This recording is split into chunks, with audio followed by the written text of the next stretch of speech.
நம்ம சேனலுக்கு first time வியூவரா மறக்காம சேனலை சப்ஸ்கிரைப் பண்ணிட்டு வீடியோவை கடைசி வரைக்கும் பாருங்க. சூப்பரான ஒரு 3 ஏக்கர் இளந்தென்னந்தோப்பு நம்ம பார்த்துட்டு இருக்கோம்.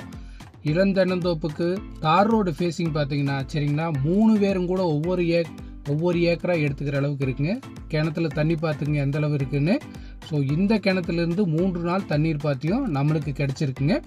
அருமையான தார் ரோடு ஃபேஸிங். அது மட்டும் இல்லாமல் ஒரு பொதுத்தடமும் இந்த லேண்டுக்கு பாத்தியப்படுங்க.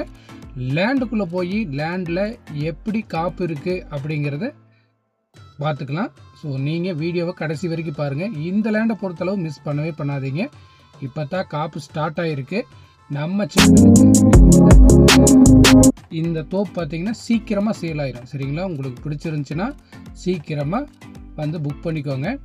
நீங்கள் நண்பர்களோட 3 பேர் இல்லைன்னா 2 பேரும் கூட ஷேர் பண்ணி எடுத்துக்கிற மாதிரி இந்த இடம் நம்மளுக்கு கிடச்சிருங்க. தார் ரோடு ஃபேஸிங் கிட்டத்தட்ட 400 அடிக்கு பக்கம் தார் ரோடு ஃபேஸிங் வந்துடும். ஸோ பிஏபி பாசன வசதி அவைலபிளாக இருக்கக்கூடிய ஒரு ஏரியா. இந்த லேண்டுக்கும் பிஏபி பாசன வசதி இருக்குங்க. ஸோ சூப்பரான ஒரு லேண்டு. இந்த லேண்டு எங்கே லொக்கேட் ஆகிருக்குன்னா நெகமம் பக்கத்தில் லொக்கேட் ஆகிருக்குங்க. ஸோ எல்லா மரமும் இப்போ தான் காப்பு தொடங்கியிருக்கு. அப்படி ஒரு அருமையான மரங்களோட இந்த இடம் நம்மளுக்கு கிடச்சிருக்குங்க. பெர் ஏக்கர் வெறும் 65 லட்சம் தான் கேட்குறாங்க. சரிங்களா, இதுவும் ஃபைனல் கிடையாது. இதிலிருந்து முடிஞ்சளவு கம்மி பண்ணி பேசி கொடுக்கலாம். ஸோ நீங்கள் ரீசேல் பண்ணுறனாலும் ஒவ்வொரு ஏக்கரா அரை ஏக்கராங்க கூட நீங்கள் ரீசேல் பண்ணிக்கலாம். அந்தளவு ரோடு ஃபேஸிங்கோட இந்த இடம் கிடச்சிருக்குங்க.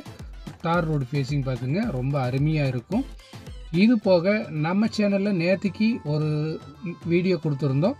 24 சென்ட் 26 சென்ட் ஒன்று 24 சென்ட்டு சேல் ஆயிடுச்சுங்க. இன்றைக்கி 26 சென்ட் மட்டும்தான் அவைலபிளாக இருக்குது. ஸோ தேவைப்பட்டவங்க சீக்கிரமாக கால் பண்ணுங்கள். உங்ககிட்ட லேண்ட் சேலுக்கு இருந்துச்சுனாலும் கால் பண்ணி சொல்லுங்கள். நல்ல ரேட்டுக்கு பண்ணி கொடுக்கலாம்.